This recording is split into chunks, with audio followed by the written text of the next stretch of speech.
So then I will begin my short introduction.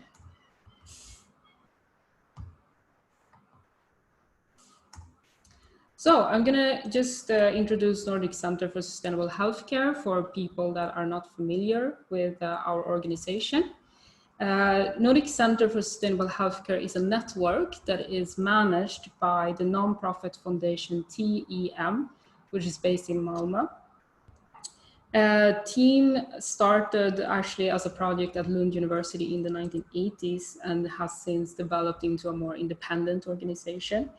And today we help both private companies and public organizations with their sustainability work, and we have also certain competence within the organization specifically towards healthcare. So TEM also has another network except for Nordic Center, which is CSR Skåne, or Corporate Social Responsibility Skåne, which is a regional network here for the very, very south of Sweden. And we have quite a lot of members, as you can see. So to tell you a little bit about Nordic Center, as I mentioned, it is a network which gathers hospitals, companies, NGOs, universities, and basically all kinds of organizations, not just from the Nordics, but also from the rest of the world. And the common goal of all our members is basically to contribute to reducing the climate impact of the healthcare sector and improve sustainability performance. So within the network, we have 4 goals. Firstly, we want to raise awareness and bring attention to sustainable healthcare.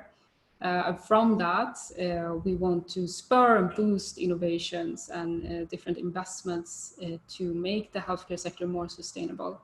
We also aim to bring knowledge and competence into the Nordics in regards of sustainable healthcare, but also reach out with the knowledge and best practices from the Nordics in this field to international actors. So create kind of a knowledge exchange.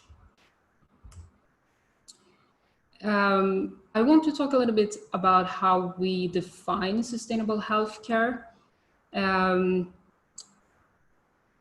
Basically, we focus on environmental sustainability, specifically within healthcare operations, so relating to mainly building and facility, but also how to engage the healthcare staff in sustainability and how to reduce the environmental impact of the inpatient treatment. So a little bit here in the middle, as you can see, marked in the slide here. What we don't do so much is, for example, preventive healthcare to reduce the number of patients. We don't focus on that. Neither do we focus on diseases due to environmental impacts. So we are specifically specializing in environmental sustainability relating to healthcare operations. We also see sustainability as horizontal, and that there is a need for quite holistic approach that includes a range of different sectors. You cannot just look to one industry, but need to include, for example, clean tech, med tech, food industry, construction, architecture, in order to have a complete approach to environmental sustainability in healthcare.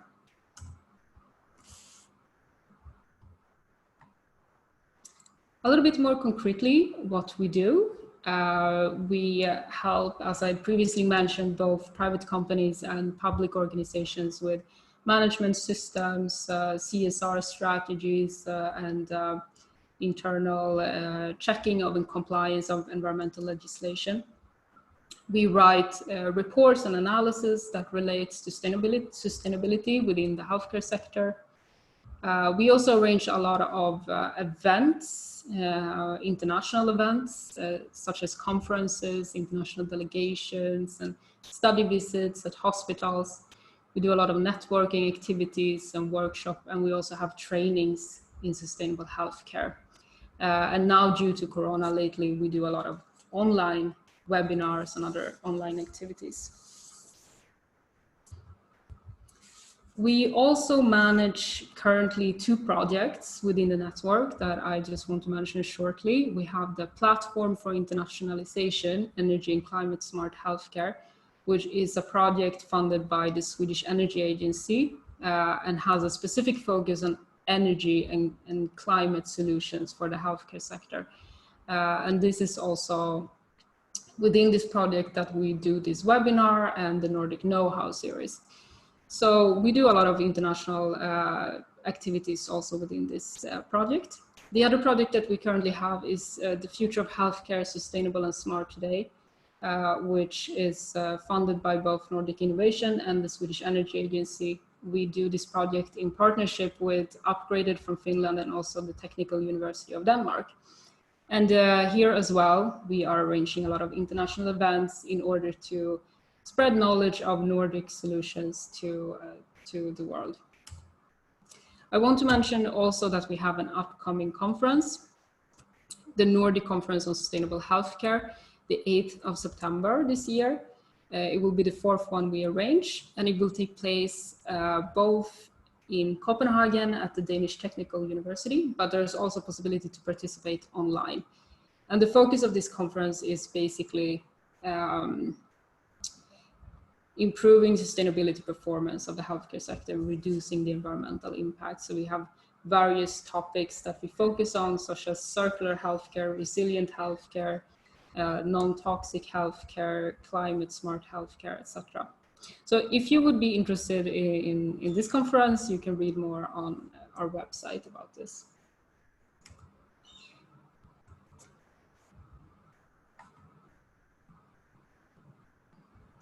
I also want to show you our calendar on the activities that we have upcoming this year. So as I mentioned previously, we do some trainings, introductory trainings in sustainable healthcare, which we now offer online in these times. We have the Nordic Conference. We also have the Health 100 online conference coming up. We have a delegation that we plan to do in November at Yale School of Medicine. And we also have webinars upcoming in the Nordic Know-How series, which actually Sofia will speak more about in a minute. So that was a little bit about Nordic Center. If you want some more information, you can visit our website or contact us. So now I want to give the word to my colleague, Sofia Dahling. Thank you, Felicia. I will just start sharing my screen.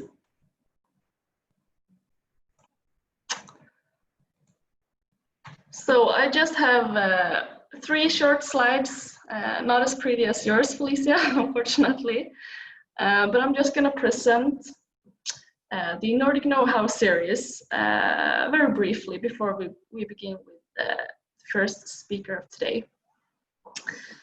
So this Nordic Know-How series is made within the project Platform for Internationalization that Felicia told you about. Climate and Energy Smart Healthcare. It is funded by the Swedish Energy Agency, and we have been working with this for about 2 years now. And one of the things that we do within this project is to spread knowledge and awareness of the sustainable solutions that we have here in the Nordics. As the Nordics are actually considered to be in the forefront when it comes to sustainability in healthcare. And we do have many solutions today that exist today and that are implemented and are being implemented. So this series here is a way for us to help spread awareness of these and collect the best practices that we have both within our network and outside of our network. And today we have with us Sundsvall County Hospital, where they have snow cooling that we will talk about in just a few seconds. And in this report, we also have 3 more examples actually that we won't talk so much about today, but if you're interested in knowing more about them, please read the report. And you can also email me or Felicia if you want to know more, and we will make sure that you get in contact with the right person to talk to. So the other examples was Kristianstad Central Hospital, where they have an aquifer thermal energy storage, which they installed in the 90s. We also have a forensic psychiatric center in Trelleborg, just about an hour outside of Malmö, where we are located. And they actually have a plus energy building that is kind of new. It's only a few years old, and it's very interesting and a very good example. And then we have Norrland University Hospital, where they have a geothermal grid, and they could not be here today, unfortunately, but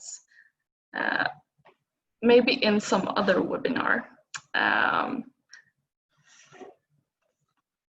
And I will just tell you a little bit more about our previous report, because this is the second chapter of the Nordic Know-How, focusing on geothermal energy.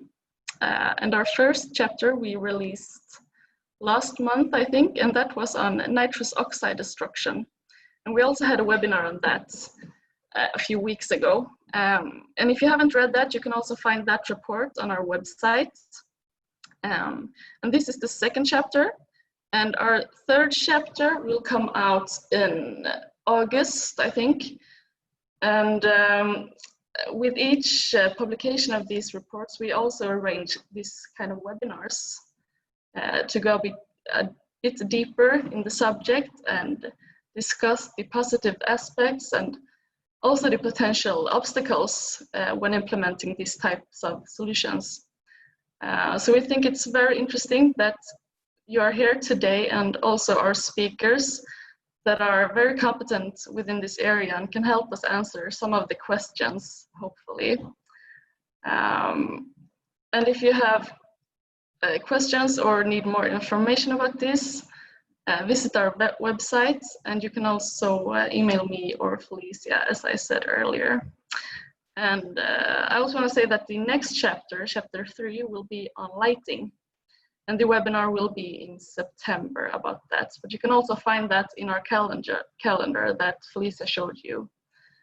And I say welcome to our first speaker then, Jan Lindberg from Sundsvall County Hospital.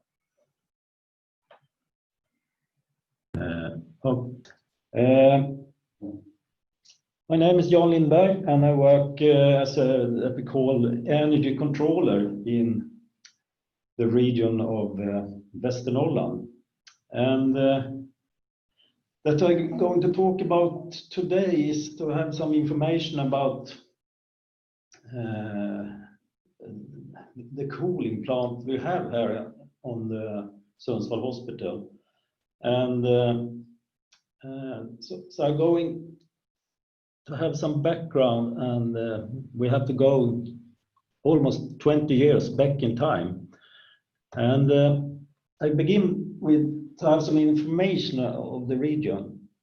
It's about 7,000 employees in the region, and we are in the northern part with quite cold winters and quite warm summers. So we have the common situation is that we have a lot of snow during the winter periods, and in this case we have to store the cold from the winter to use it during the summer period. And the main activities for the region is, as you said here before, health and primary care, public dental care. We have education, schools, and the responsibility for the culture and even the regional development in the region. For the organization that I work in is the property organization that we call Region Fastigheter. So we have it's about 500 square meters we're handling during the whole region. And that we see in this picture is Sundsvall Hospital, which is about 200,000 square meters. So it's a big building, and we can call it advanced technical solutions to handling the heating and the cooling for the locals. We have 3 hospitals, a lot of primary care facilities, and we work with, of course, the project management, asset management, and that we have to talk about today, the sustainable development. If we go back in time, we could ask us why this type of organization doing an investment in this type of technical solution. So in the end of 1999, we have to replace the old cooling machines, which have the hazardous freons, which we call R11, which was forbidden from 2000. So this was one of the points why we looked at this solution. And we have a long-term vision that we have to reduce the energy with 50% from 95 to 2030. So it's we have the aim to reduce the electricity, reduce the use of refrigerants, and we have a lot of snow that we're handling. So we're doing a test with a pilot plant, 1997, 1998, with 100 cubic meters, and that we do in cooperation with the Luleå University, which have the theoretical studies to help us to analyze the results from this pilot. And then we get the decision from the politicals, and we build the plant, and the first running year was 2000.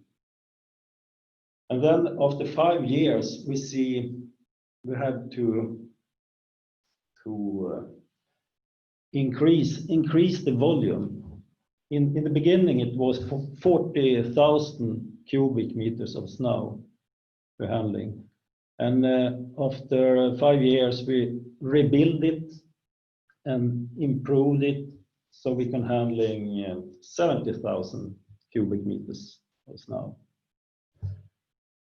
And after that, we have worked with to improve the efficiency both in the open system from the snow storage and even the internal system in the hospital. The principle is very, very easy and not so complex. It's a big basin, 10,000 square meters, and we have a pump station in the end of the basin, and then we pump the cold melting water and exchange it to the internal system in the hospital. And that we could see is that we reduce the use of electricity with more than 90% compared if we have the traditional mechanical machines for cooling. Here we can see we have the storage, we have a coarse filter before the pump station, oil separators, so we also clean the snow. So it's we both handling the snow, from the parkings and ways around in the surrounding of the hospital, and clean it up, and then reduce the cooling and exchange it, as I said, to the internal system for both process cooling and indoor cooling for the personnel and the patients. Here we have a picture. I suppose this is from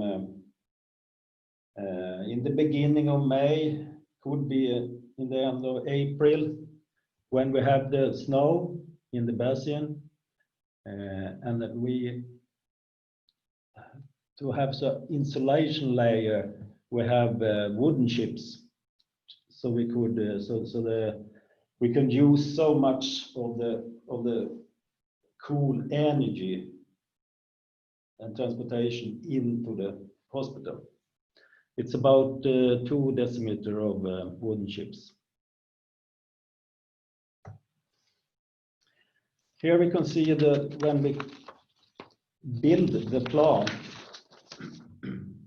it's a big basin, and you see in the corner we have the pump station with the inlet in the bottom, and in the bottom of the basin it's sloped, so that the melting water going to the pump station, and then we have to clean it up and then pump it in to the hospital that we could see in the background in the picture. This is from when we rebuild it, and we have a higher level on the sides. So we have a waterproofing layer, and then what is called asphalt, a layer of asphalt on it. And that we can see on the right picture is that we have the pipes for the recirculation of the water to come back to the basin, to melting more water. So it's a type of self-regulated system. When we need more cooling effect, we pump more water, and it's more recirculated water going back and melting more snow. So it's I could say that it's regulated itself during the time. During the winter season, in combination with this snow storage and snow cooling system, we have the possibility to use what we call free cooling with cold air. And we have 2 steps in this solution. The first one is that we have exchanger in the inlet of the ventilation system. So we cool down the cooling system, and then we let the warm energy go to the inlet of the ventilation. And if we need more, we have could use some fans on the roof also.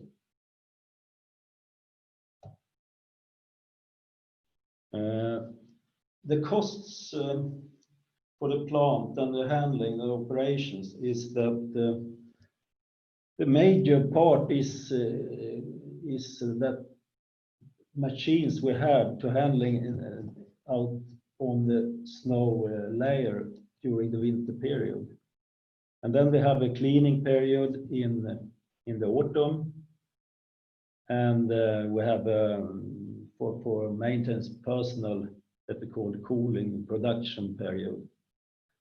And the electricity and the use of water for the plant is a minor part. And today we could say that for the running and the cost for the investment we have for this plant is the same costs. We could say that we have today a cost of 0.7 Swedish crowns per kilowattimme.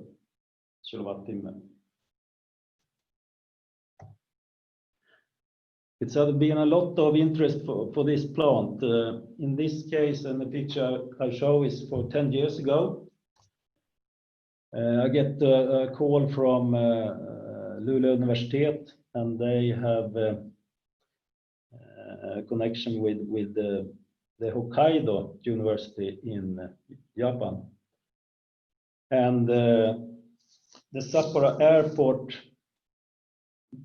was very interesting of this solution for cooling. So they come over to Sweden, and we look at it from a technical point of view and economical point of view, and they go home, and after 1 year they have built a plant that was twice as big that we have here in Sundsvall.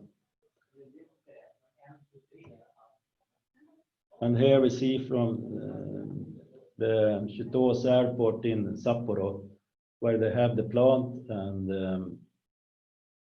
they have even plans to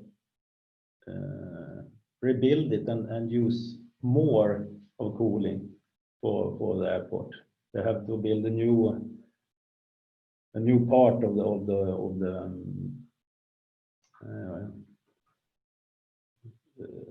what they call it.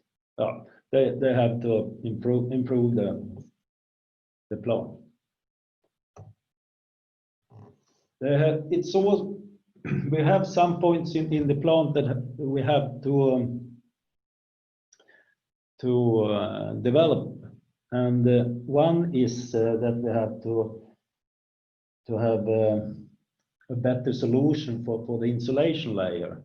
We have a little bit too high costs for the wooden chips. So we are a part of a European project which handling about skiing and store snow for cross-country skiing and downhill. And in this project we have the possibility to do some benchmarking where we have plants around the world. And today it's only in Japan they have more than 200 snow cooling plants today. So, but that we see is that the best technology and the best solution that we can see today is the wooden chips. So we are going to use it even in the future. So if someone has some good idea how we can improve just the insulation of the layer, so call me. Okay, I think I stop there, and I just say that in this plant we have combined what we can call, we have a sustainable solution that we both can see that we have the economical benefit and the environmental benefits, and we use this to have for the rest of our investments. we use this as a case that we can build sustainable solutions. So we use it when we're doing for ventilation, for heating, for lighting and so on. So it's a part of the energy work we have in regional Västernorrland. So thank you, and if you have some questions, we could take it now. Thank you so much for your presentation. I just want to say it's great to hear more about this since it's a unique example, and it's interesting to hear more about how the technology works and all of that. So thank you very much. And I will read some questions for you. I can see that we have 3 questions in chat. And the first one is, how many months of the year can you use this cooling? What do you do in the summer? We use this during the summer period, from we can say from the beginning of May to the end of September, and it depends on how cold it's outside. We have in the autumn we must clean up the plant, the basin. So we will have a stop in the middle of October. So we can say 5-6 months during the year we use this plant.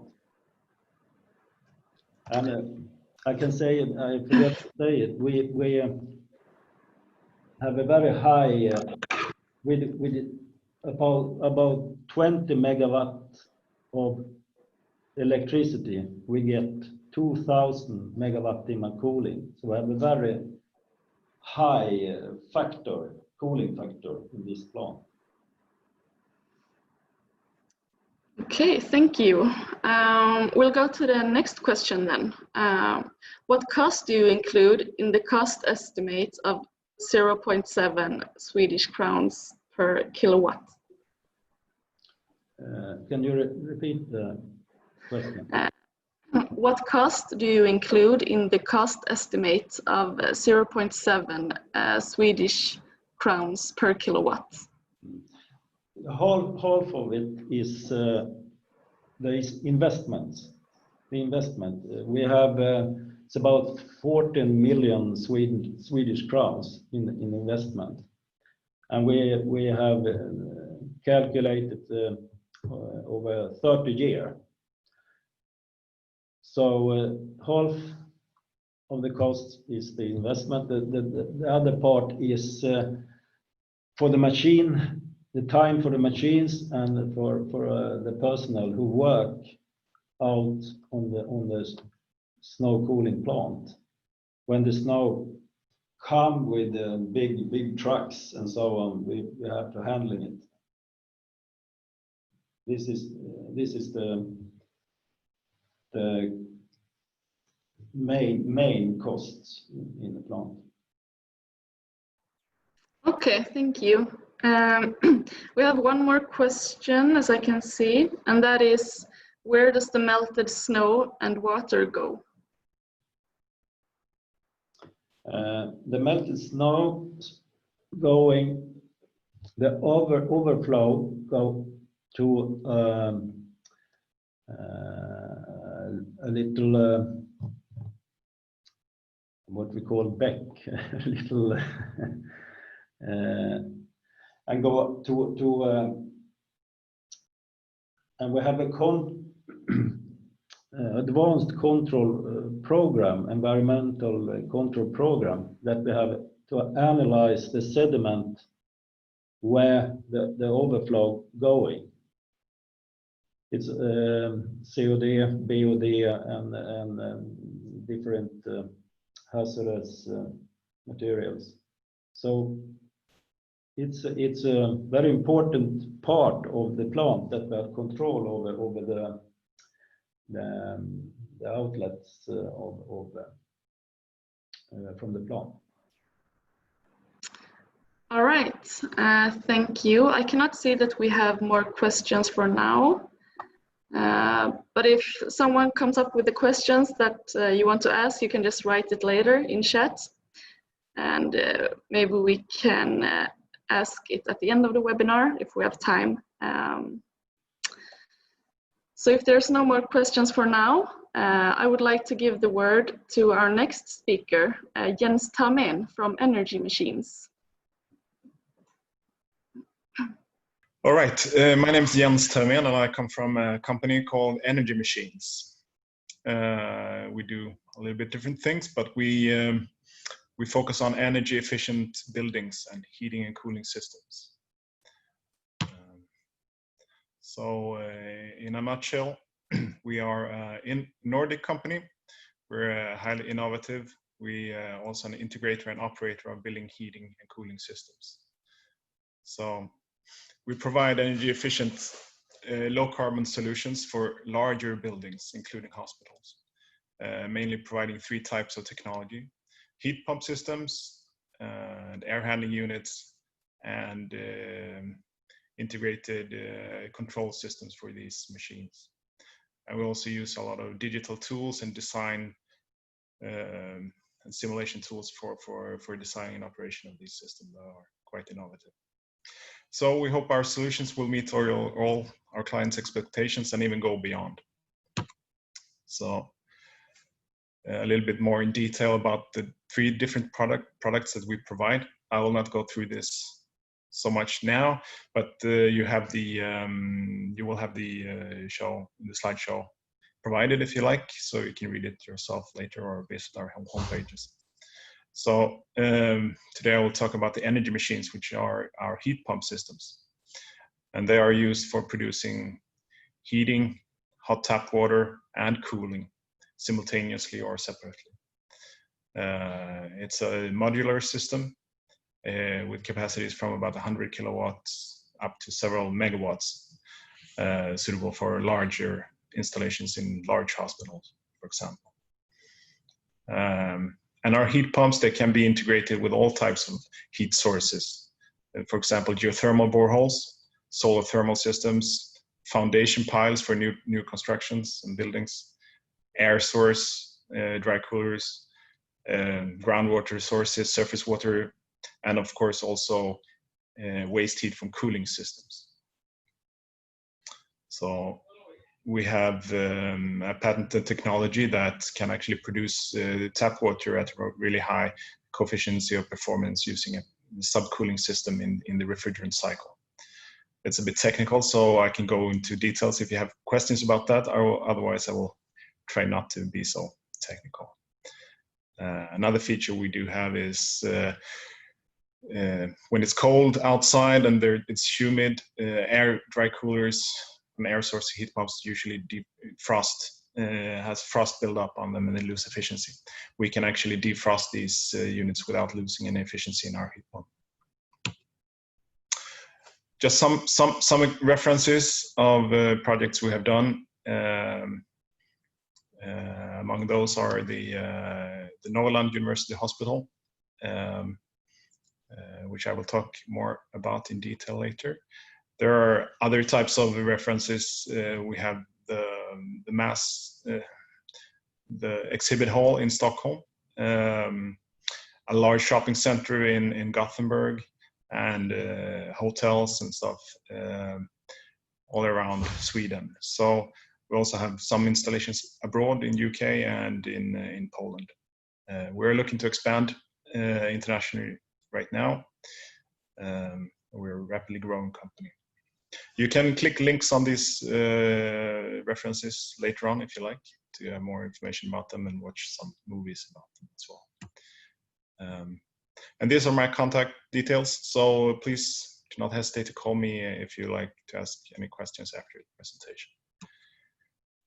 So the reason for our company and our products is basically to attack this problem that about 28% of all energy we consume on this planet is for building operations, for heating and cooling buildings. We have to reduce this emission from buildings within the next less than 10 years if we're going to reach a target limit the global temperature by less than 2 degrees above pre-industrial levels. This is a huge task.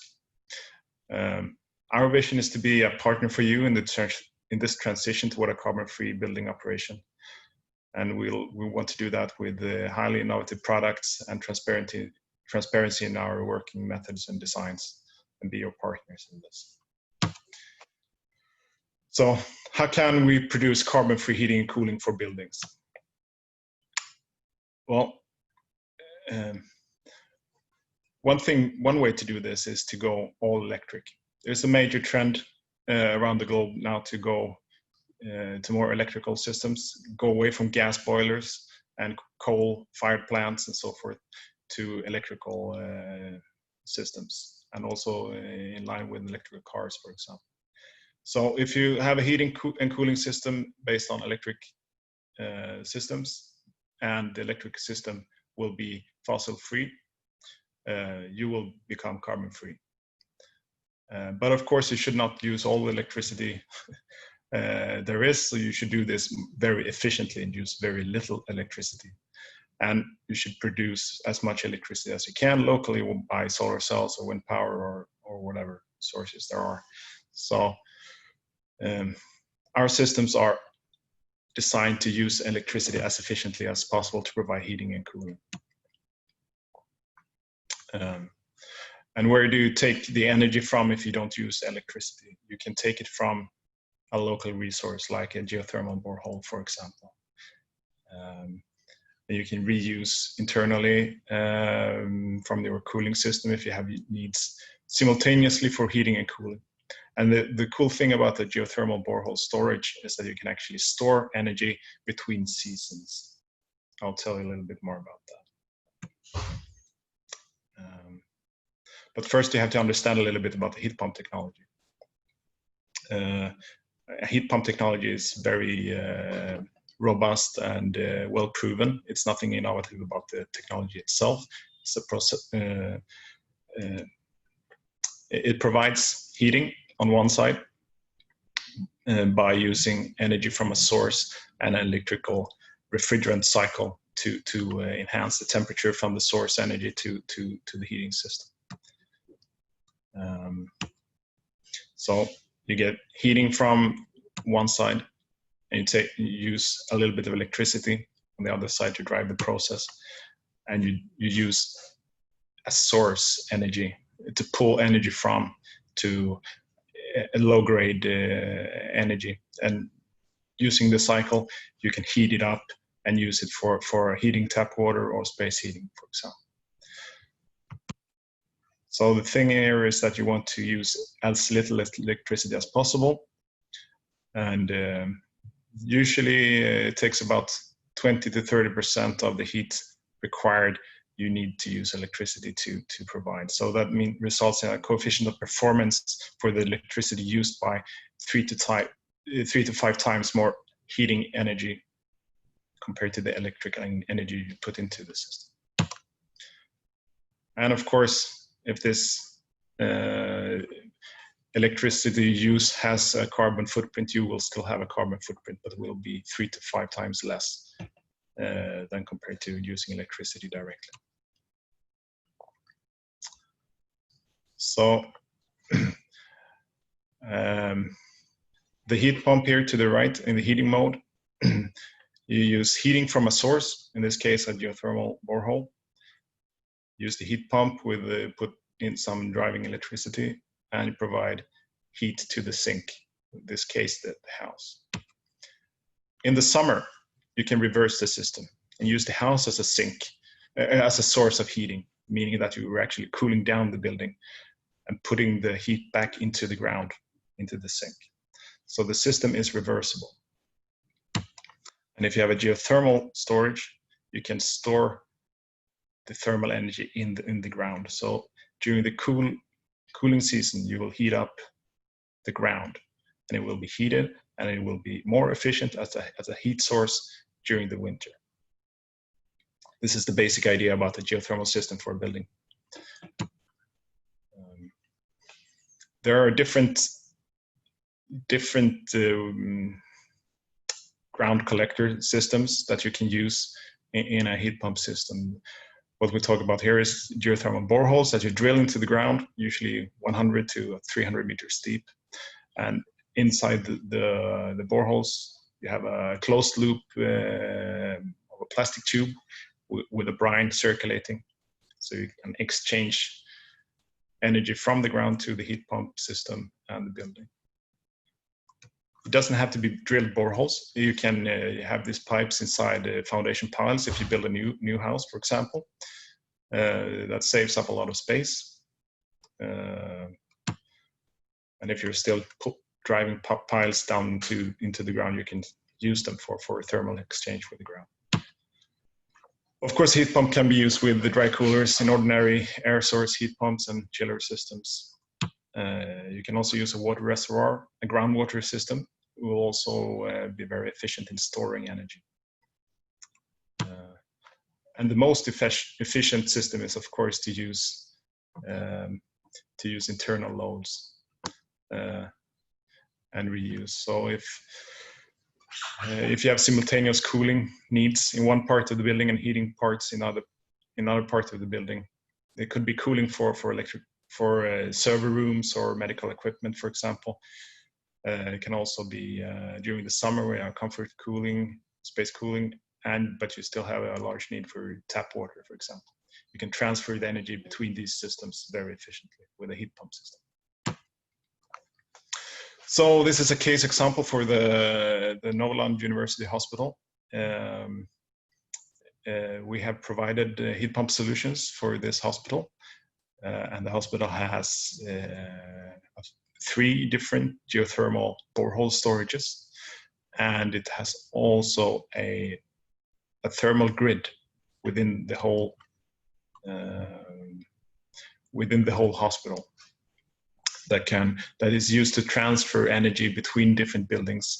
When there is a cooling demand in some parts of the building, the cooling is provided through the grid, and the heat from the cooling system is either stored into the bedrock geothermal boreholes or reused at one of the other boiler centrals here to produce tap water or space heating as needed. Hans Johansson is the designer of the geothermal system for the University Hospital, and I believe he is one of the participants here today, so maybe you can ask him questions as well directly later. But he has this saying that the reason for building this geothermal and thermal grid system was that they used to pay for 3 times for the same energy. First, they had to buy electricity to run medical equipment and server rooms and so forth, and that generated a lot of heat. So then they had to buy electricity to chillers or buy district provided cooling from district cooling system to get rid of the energy. And then in the winter, they had to buy back heating energy for space heating and for heating tap water. So now they are reusing the same energy. They only buy electricity and they reuse the thermal waste heat from the cooling system for the heating system in the winter or simultaneously. And this saves a lot of costs and it saves a lot of climate impact. And the carbon emissions have actually been reduced by 80% from the hospital. It's about 600 tons of carbon dioxide per year. And of course, it saves up a lot of money. 4.4 million Swedish crowns per year. It's quite a lot of money. And that can be used for more nurses or better health care to the patients, of course, and should not be wasted on carbon emissions and burning things unnecessarily. The system covers about 95% of the cooling requirements for the hospital and about 20-25% of the heating needs. The system is continuously adapted and optimized, and new buildings are attached to the system to utilize it even further and create more value for the hospital. The payback has been estimated to about 9 years. for the total investment.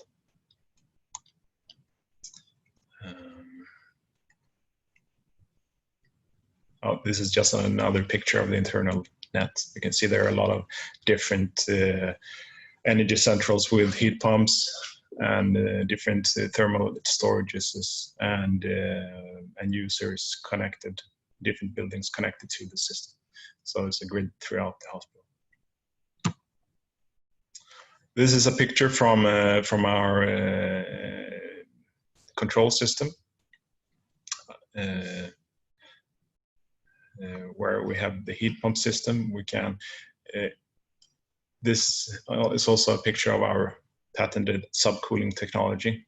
So this is ordinary heat pump, but there is a subcooling system. The meaning it's a bit complicated, but the heat pump produces heat. And there is a residual heat still in the refrigerant cycle after we have used the heat for space heating, for example. And that residual heat can be stored in separate tanks at about 20 to 30 degrees. And that temperature is not enough to heat up the buildings, but it's enough to preheat tap water or to be a source for a secondary heat pump, meaning that we can use half the energy to provide tap water, and the secondary heat pump will have a very efficient coefficient of performance. And the system provides cooling on this side and heating on this side and tap water on this side. This is a graph of the measured coefficient of performance of this plant. And you can see here the coefficient of performance is between 4.5 and up to 8 or even 10 at times. Compared to an air source heat pump, for example, in the winter, the coefficient of performance in this climate would have dropped to below 2. So the storage really helps the coefficient of performance of the system.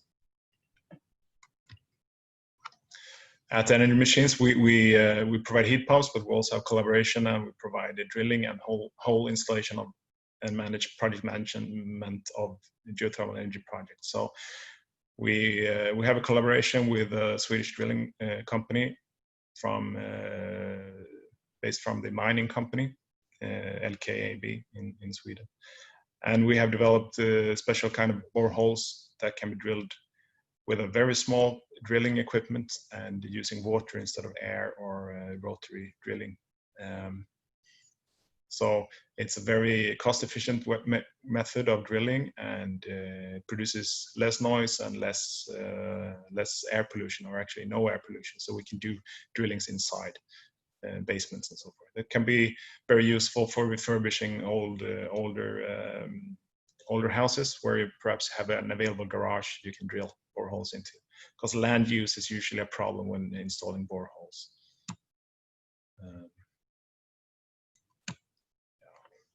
Another way of saving land use is when you build a new building, prepare and do the drilling underneath the building before you actually erect the building. These boreholes will last for about 50 years or 60 years. We don't actually know how long they will last because the technology has not been available for that long. So they can last even longer. It's plastic, it degrades over time, but it takes a long time, if not exposed to sunlight. And it will not be exposed to sunlight in the ground. So we think it's a long life system. This is what it can look like on the inside. All the boreholes are connected to a manifold pipes, and the pipes are connected to the heat pumps in turn, and it can look like this. And then we have the control system, the SCADA system. We call that control machines. That operates and controls the system. We also have a more visionary way of designing machinery rooms. We call that the energy space. And in that, we put in a lot of effort into colorized pipings to make it more easy to follow the actual flows inside the plant. So the cold pipes obviously are blue here, and the warm pipes are red, and so forth. And that will correspond to the coloration we do use in the control system. It's just a fancy thing, but it looks nice, and your technicians will love this, and they will take better care of your equipment. And then you will be more proud to present it to your stakeholders as well. We can actually put some lighting inside our machines to show if they are operating in cooling mode or heating mode. It also looks nice. We have actually clients that wants to put up a glass window next to the machinery room so you can see into the machinery room and see what's going on there. We do also offer a lot of analysis and simulation tools that can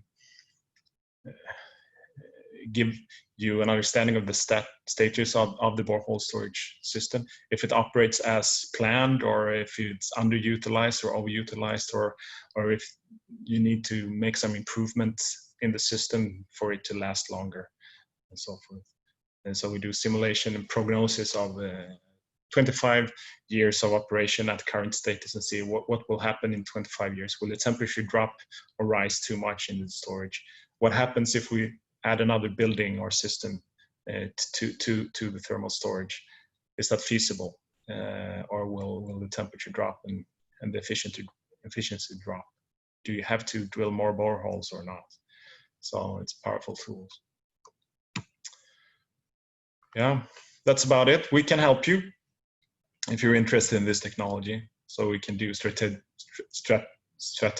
analysis of your hospital, and how heat pump technology and geothermal storages can improve and help your hospital. Calculate investment costs and operation costs and paybacks and so forth.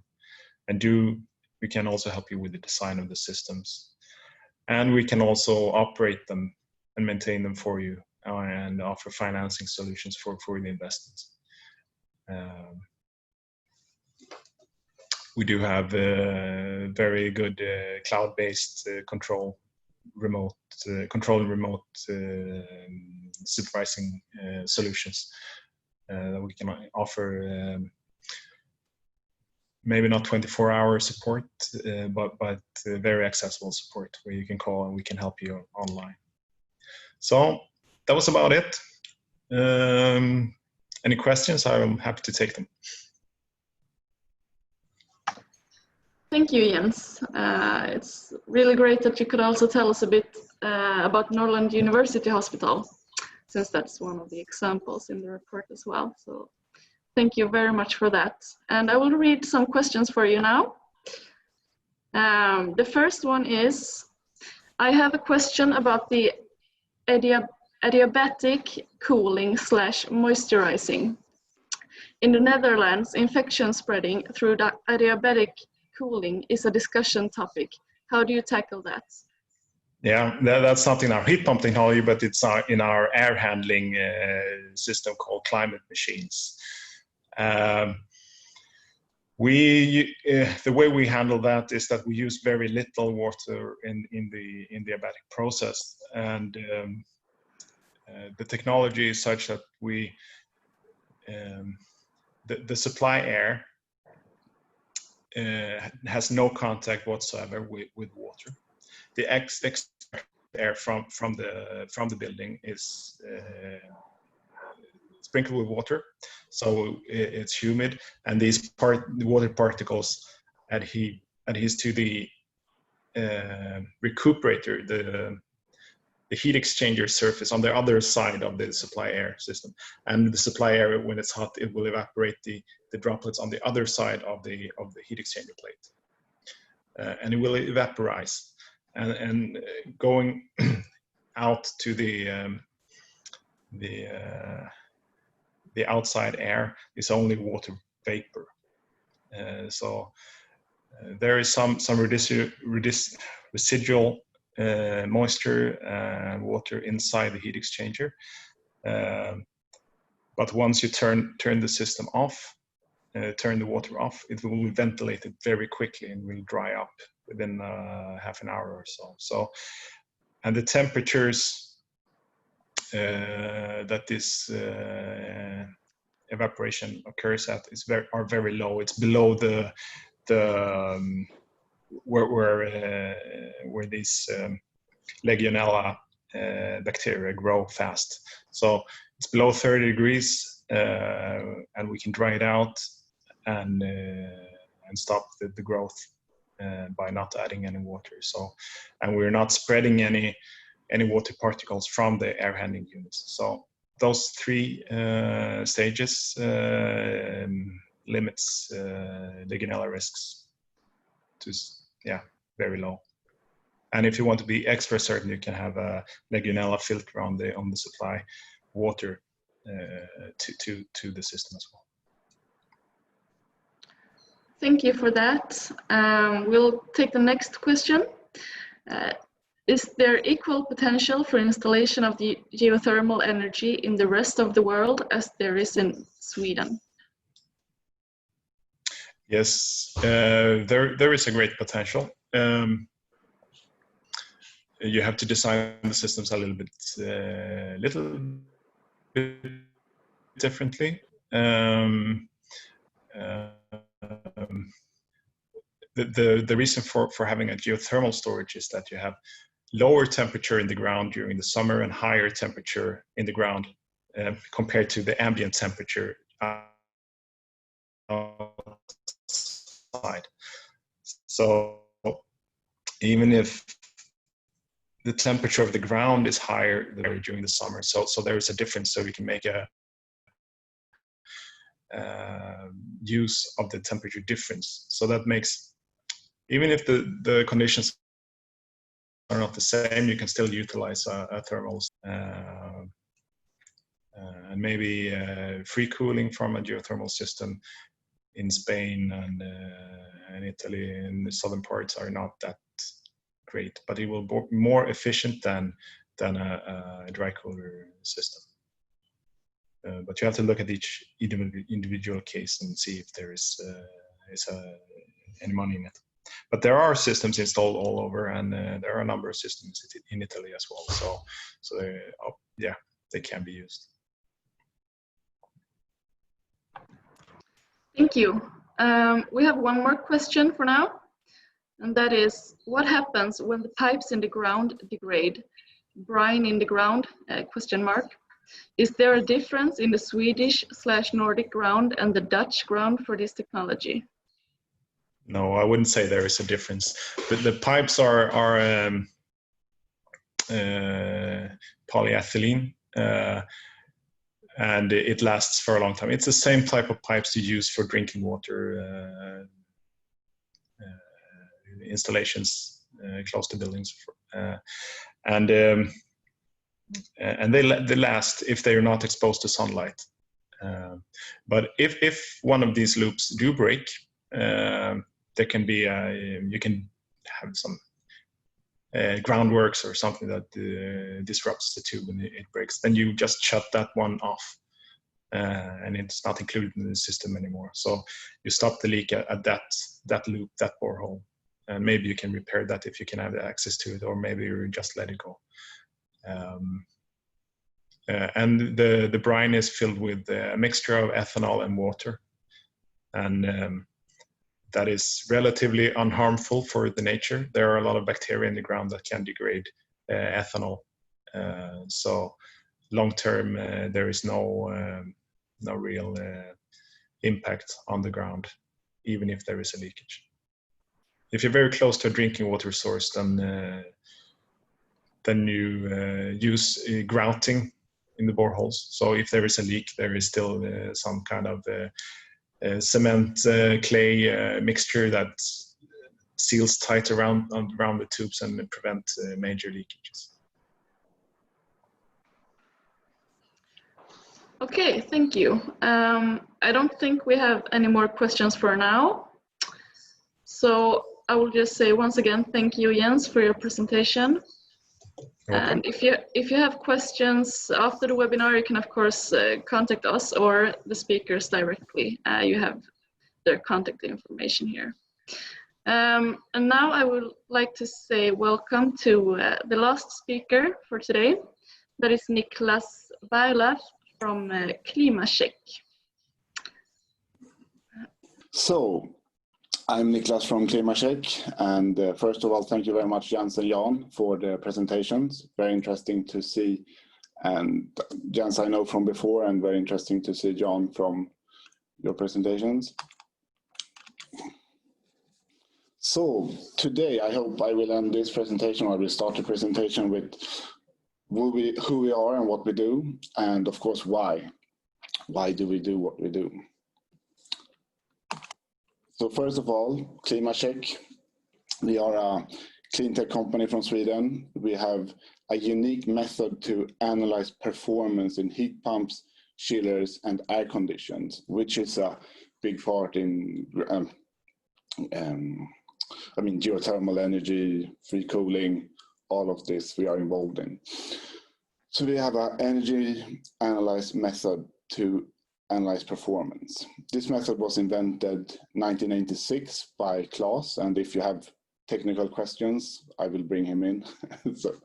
so in case of that, just write them in the chat and we will answer. The unique with our method is that we based it on thermodynamics instead of the classic flow meter and power consumption. So I will show more pictures in depth how we do it, but as of today, we are world leading in this, and we are measuring approximately 1,500 plants globally. We are collecting 18 million data points every day and analyze it, and in some cases we send it directly back to the hospitals or to the user, so to say. Of course, we also do a lot of support. We have all the analyzed data, all the information. We work to visualize problems that helps companies and manufacturers to optimize the system and always keep on top. And of course, since we have all this analyzing data, we supply equipment owners, equipment manufacturers, and also building management systems with the information that we have.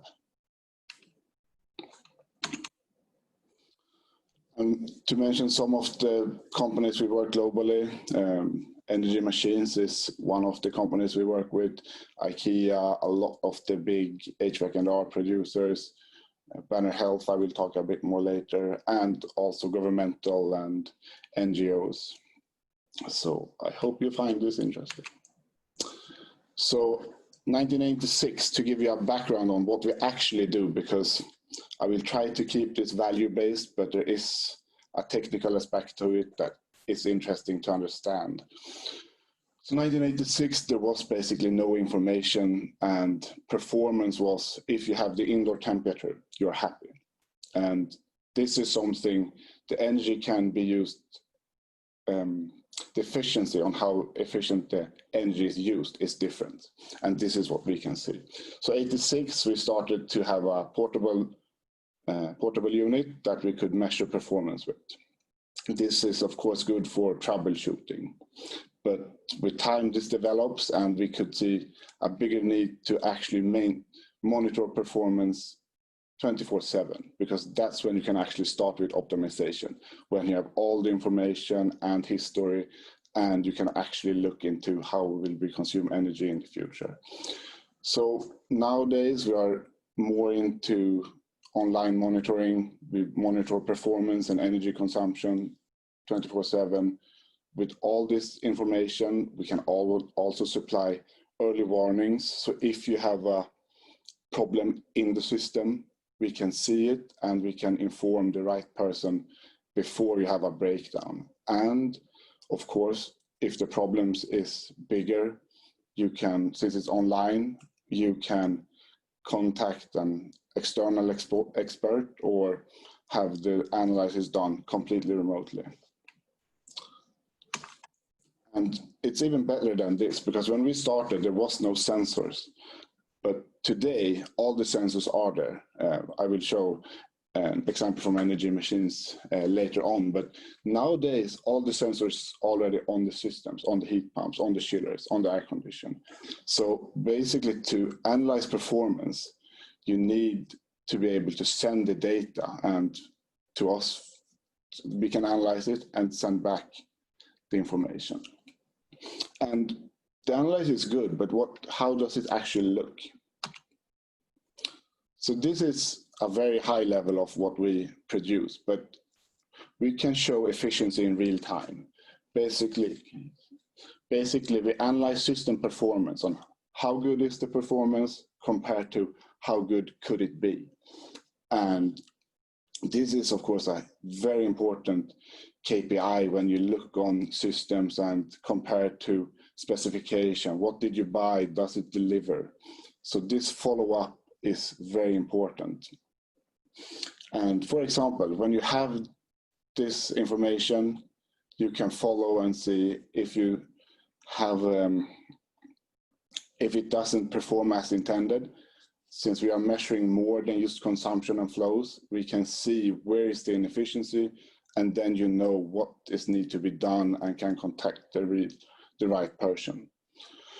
And of course, with all this information, you can look on benchmarking. You have maybe an easier to understand value compared to COP, and we can tell if the COP is good or not, but this will be further on the presentation. So with all this data and all this information, we actually pushing the whole market to develop, because sadly, a lot of the things done 86 is still the same, because business as usual is hard to change. So now we work a lot to move regulations and create guidelines. So 2018, we have been working with Swedish project for ground source heat pumps, but heat pumps and chillers and air condition is the same refrigerant process. So we analyze them in the same way, but you have a different mission for them. So we're working actively now to push the market forward and actually introduce measure and verification into companies and into organizations. And System Efficiency Index is one of the important KPIs in this. Those two projects ended up in Annex 52, which is a consortium of countries, but arranged of the International Energy Agency. And Sweden and USA is coordinating it, but the project is to actually create guidelines on a global scale that will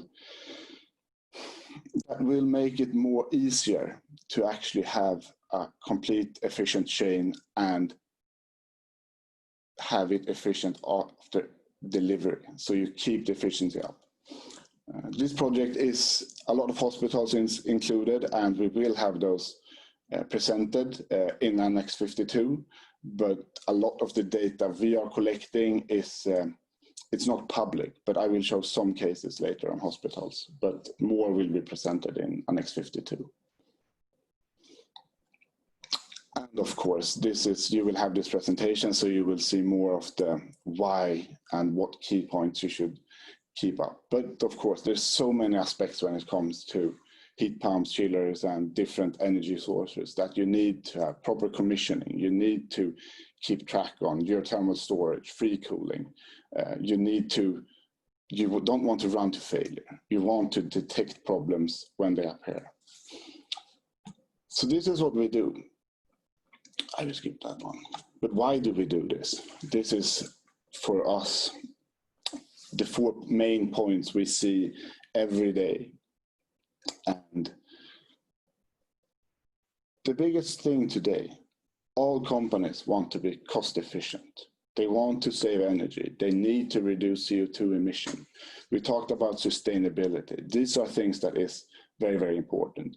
We can see that 60% is overlooked on the energy side. We have organizational challenges and a lot of breakdowns. So a little bit in depth, we can see the cost efficient part. Heat pumps, chillers, air conditions consumes roughly 20% of the global energy. And 30 to 60% of this, or 30 to 60% of the building's consumption is tied to the HVAC and R system. And what we see is that there's often a potential to save 10 to 30% by make sure that the system runs efficient.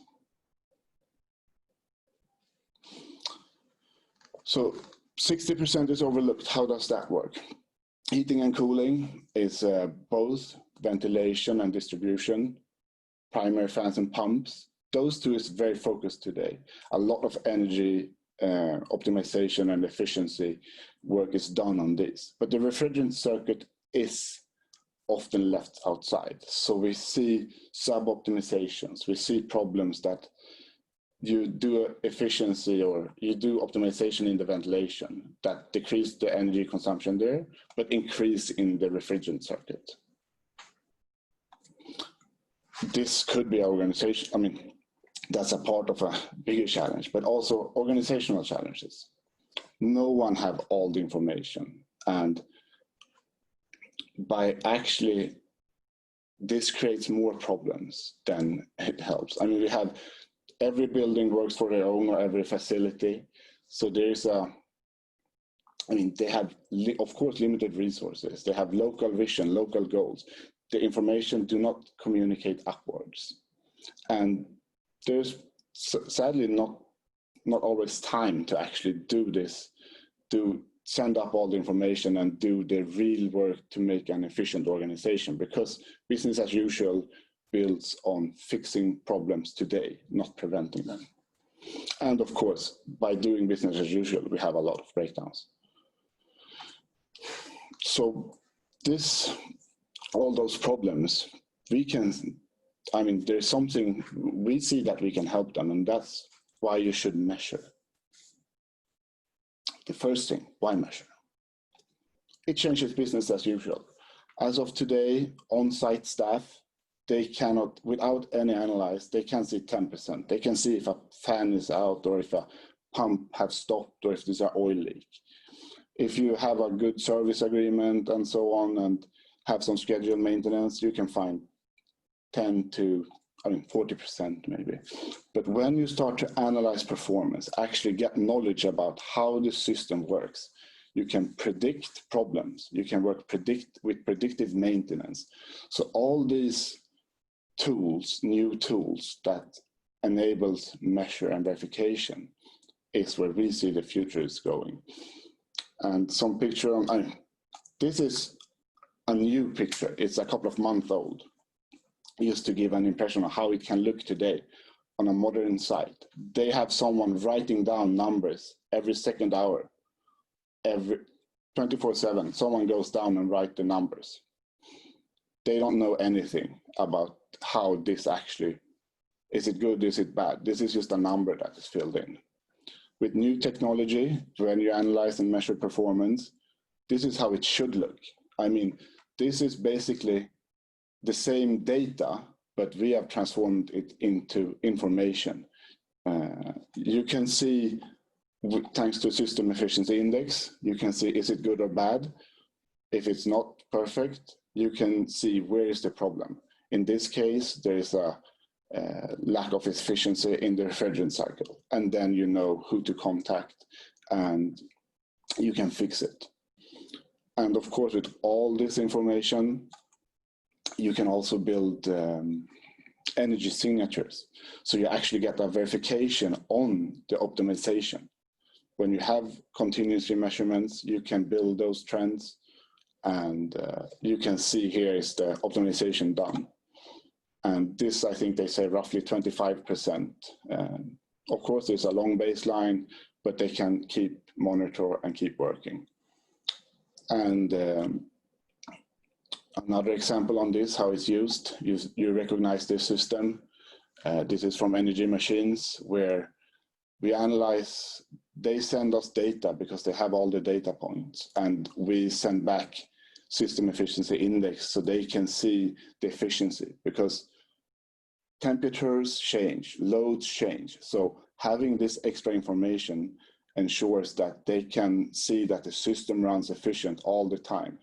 And that this, I mean, it's very good to see ensure this, and this is what we're striving to implement globally, that everybody should keep looking on efficiency, because you need to use a small amount of energy and you need to use it efficient. Economical potential, of course, this energy is a cost, and this is where I think it starts to be really interesting. If you consume, we can see that you can save 10 to 30% of energy in a system that consumes 480,000 kilowatts a year. That's somewhere between, I mean, that's 6,000 euros you could save a year. Of course, environmental potential. You will decrease the energy consumption. That will lower the CO2 emission, because you will always have some kind of, depending on what energy you have, you will have some CO2 emission. By lowering energy consumption, you decrease the CO2 emission. Refrigerant leaks is today a big problem for the CO2 emission. So since if you have a system that can detect them earlier, when you analyze performance, that's possible. You can prevent this damage from it. And all of this, of course, strengthen the company's green profile. And that brings me into the organizational potential, which we see. The profit, economical, fewer breakdowns, they are clear. I mean, they are obvious when it comes to energy savings. But when you start to enable everybody in the company to access data, I mean, we can compare square meter consumptions on 10, 20, 100 buildings, and we can give access to organizations to actually compare. So we can see that you're building a team in the organization between those who actually runs the buildings. You remove silos.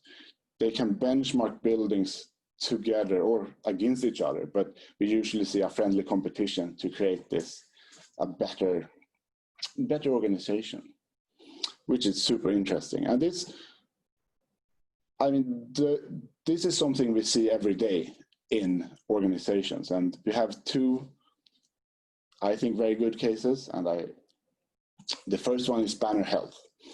They started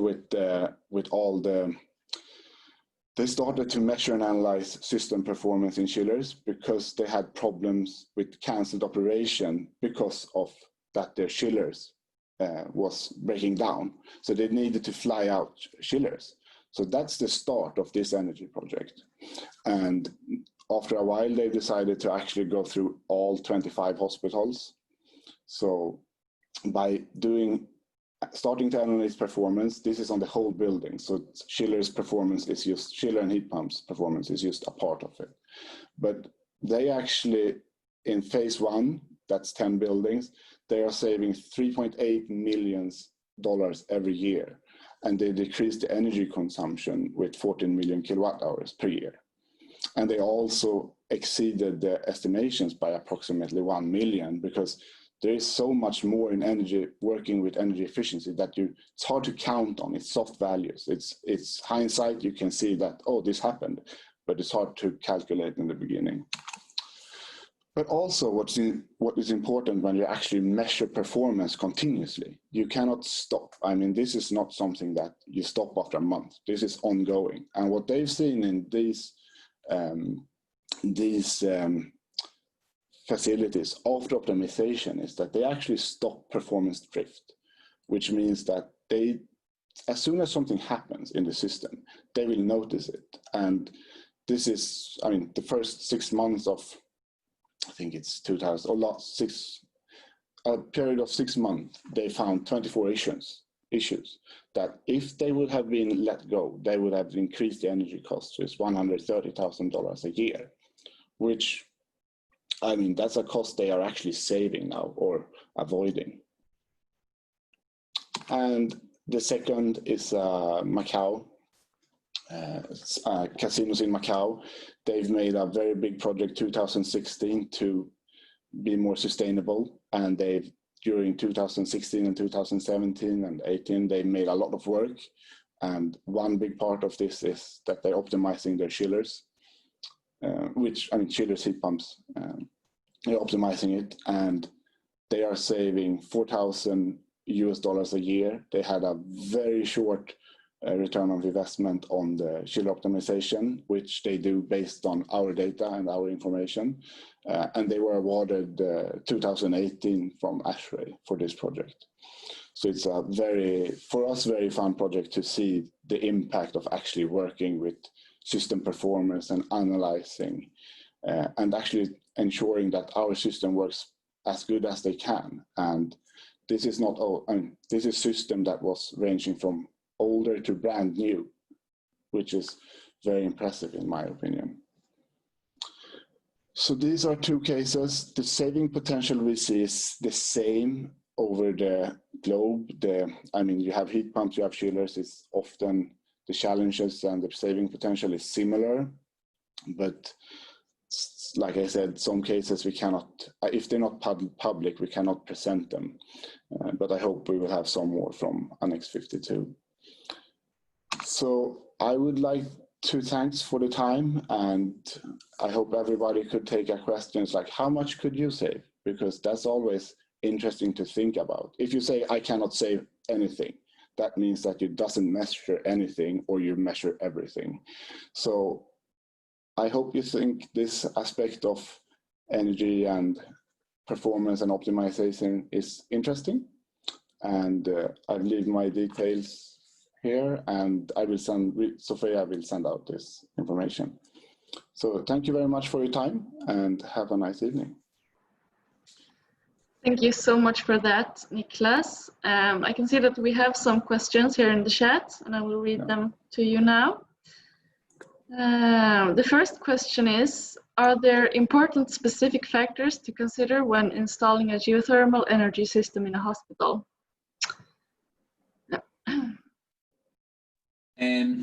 I'm letting in Claus that is working in the energy optimization in the Annex 52. Yeah, absolutely. I will let Jens also answer on this, but basically what we see is that we see extra interest from hospitals because of, for one thing, they are more used to that they need to document how things work. We see many other sectors, if temperature is right, they expect it to be right.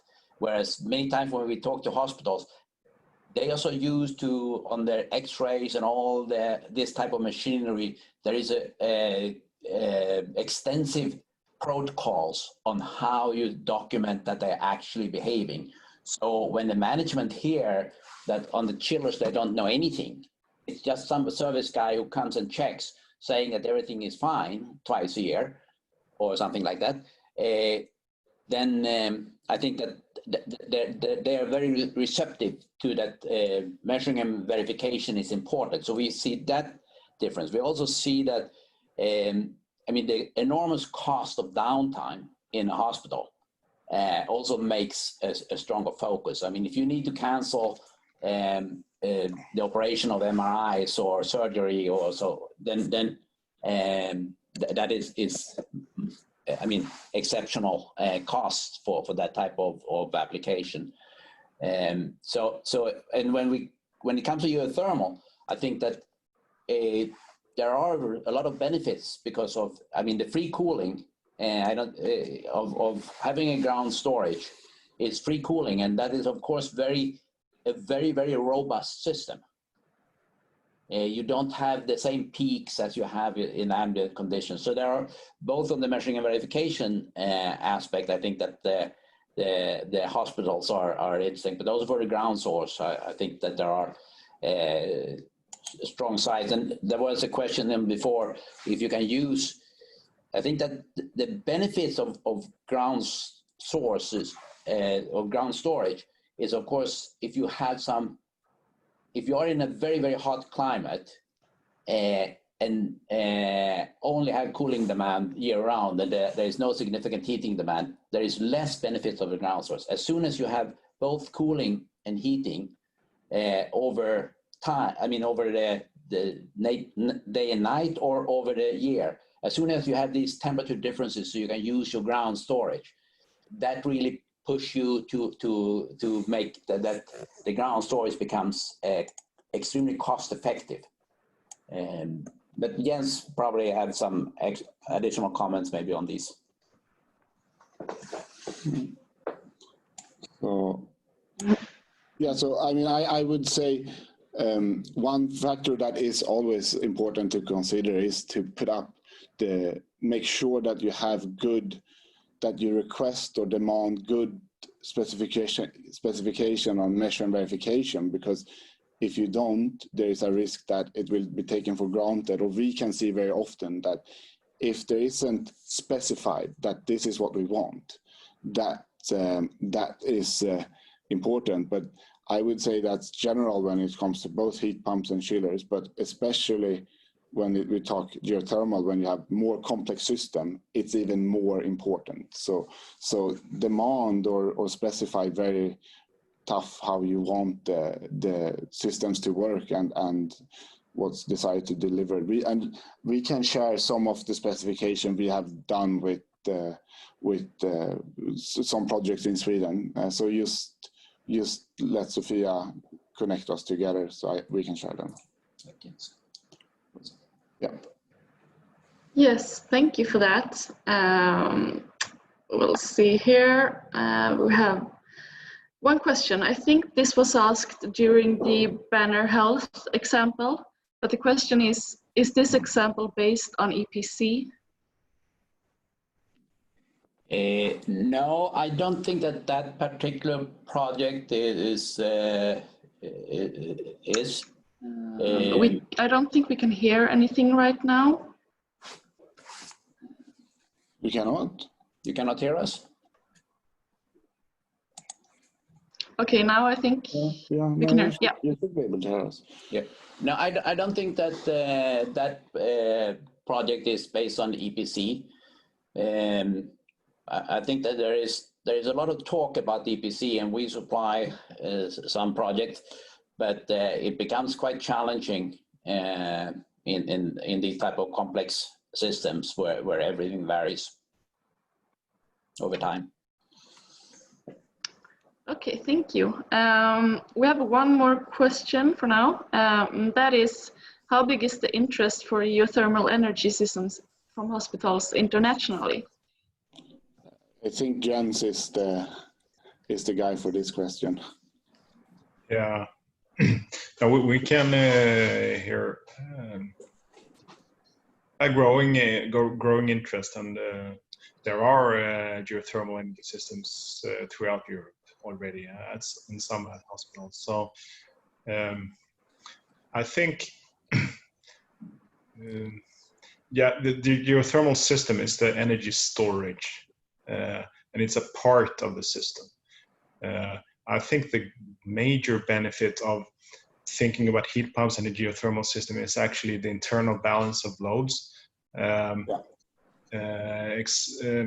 So if you have simultaneous use for heating tap water and cooling systems, or in the winter you need some space heating and you have a computer server room that needs chilling, cooling simultaneously, you should not buy heating and cooling, pay for it both at the same time. You should reuse that energy internally to save both carbon dioxide and money. But that comes with the package when you think about the geothermal system, because you have to have a larger thermal network with pipes throughout the system providing heating and providing cooling, and that is a challenge, especially in the US, for example, where there is a tradition to have rooftop units and just provide heating actually where it is needed at the moment, and there is no real possibility to transfer energy with that system, because you have to install a water carrying system as well. So, but in larger parts of Europe, you have tradition of district heating, and you have a central boiler room, and you have distribution of heating throughout through existing pipes in the hospitals, and those can be reused and connected and exchanged to a heat pump system that can also provide cooling. So it's easier in Europe, I think, to transfer from old district heating systems and distributed chiller systems to centralized geothermal energy systems. But I think, I mean, I think you're correct in saying that. But we see that also, I mean, in North America and also in Asia. I mean, campuses and hospitals are, I mean, they are their own, they normally have internal loads on both sides. So before, it was very common that they dumped the energy. I mean, there was no heat recovery on the chillers, and there was, I mean, it was separate system. And this is changing. And I think that in Sweden now, I mean, there is a trend where I mean, you're actually looking over the property borders, that you have a surplus of energy here. And I also know in London, there's this discussion where they have surplus of heat in the subway, and then they can sell to a hotel that is based on. So I think the future is moving to where you actually see this, you look for these possibilities. I have energy here that I want to remove, but it doesn't have the right temperature level. And then you need a heat pump to move that temperature level to another. And a hospital is a unique opportunity in that, because you will have commercial refrigeration, you will have heating, you will have cooling demands, and some of these will always be simultaneous, basically.